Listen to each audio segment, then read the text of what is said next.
یہ ضروری نہیں کہ دانستہ ہی ایسا کیا جائے. اب تو علم النفس اتنا آگے چل گیا ہے، جا رہا ہے، غیر شعوری طور پر جو چیزیں ہوتی ہیں انسان کے شعور کو اس کا پتہ خبر ہی نہیں ہوتی اس کی. اس لیے رسول سے بھی کہا کہ وہی جو تم پہ آ گئی ہے، اس کے بعد سوال یہ ہے کہ تم فیصلے کس کے مطابق کرو گے، تم عمل کس کے مطابق کرو گے. وہ وہی آ گئی تو وہ دے دی تم نے، بس ہو گیا؟ بالکل نہیں، تم نے بھی اسی وہی کے مطابق کرنا ہے. والمومنون، جس کے مطابق مومنون نے کرنا ہے. اللہ اکبر.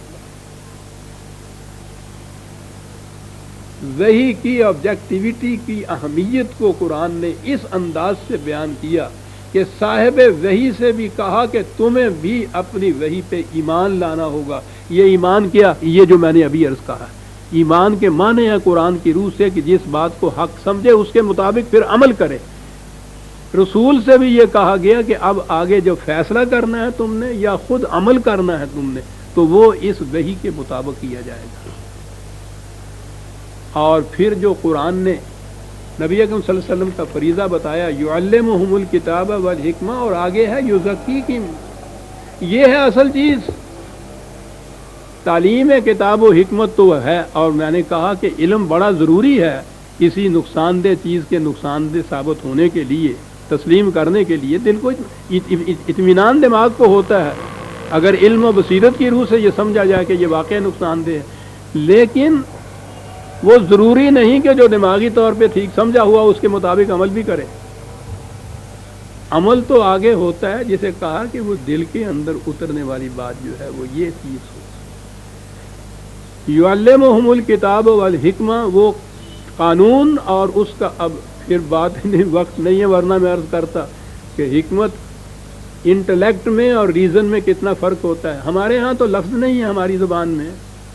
یہ میں کہہ رہا ہوں جس کی ساری عمر انہی الفاظ سے کھیلتی ہوئی گزری ہے، الفاظ ہے نہیں، بڑا فرق ہوتا ہے. بہرحال تعلیم کتاب و حکمت یہ تعلیم تک کی بات ہے. اور بات اگلی ہے کہ صرف تعلیم سے کسی چیز کے جاننے سے کہ یہ چیز بری ہے، نقصان دہ ہے، ضروری نہیں کہ انسان اس کے مطابق پھر عمل بھی کرے. اگلی بات ہے وہ دل کی گہرائیوں میں اتری ہوئی ہو، اور اس کے لیے کہا یزکیکم، یہ تمہاری انسانی صلاحیتوں کی نشو و نما کرتا ہے، ساتھ حیوان کی سطح سے بھی اونچا لے جاتا ہے. حیوان کی سطح جس میں اس کے تقاضے خواہشات جو ہیں، اس کے اپنے انسٹنکٹ یا اندر کی جو جبلت ہوتی ہے اس کا کنٹرول ہوتا ہے اس پہ. یہ گائے اس لیے نہیں وہ پودا کھا رہی کہ اندر اس کے ایک کنٹرولر بیٹھا ہوا ہے. انسان کے بھی اسی طرح خواہشات و جذبات ہوتے ہیں، اس نے کنٹرول کرنا ہوتا ہے وحی کی روح سے دی ہوئی ہدایات اور اقدار کے مطابق. یہ انسان کا درجہ ہے. اور اگر نہ تو یہ جبلت اس کو اندر روکے اور نہ یہ خود روکے اقدار خداوندی کی روح سے، تو یہ تو اسفل سافلین میں چلا گیا. یہ حیوانات سے بھی بدتر ہو گیا. بل ہم اضل، کم واخنا، پتہ ہی نہیں اس کا نام کیا رکھے. ہاں، تو تین اہم چیزیں ہمارے سامنے آ گئی عزیزان مان. ایک تو محض اپنے آپ کو مسلمان سمجھ کے مطمئن ہو جانا کہ مسلمان ہو گئے. قرآن تسلیم ہی نہیں کرتا. وہ کہتا ہے ان سے کہو کہ یہ کہیں ہی نہیں کہ ہم ایمان لائے ہوئے ہیں. کہو کہ کسی نہ کسی اثرات کے ذریعے سے ہم جھک گئے ہیں. ٹھیک، ایمان اس وقت ہوگا جب وہ دل میں اترے گا، اور اس کی نشانی، اس کا ثبوت یہ ہوگا کہ یہ ان قوانین کی اطاعت کریں گے.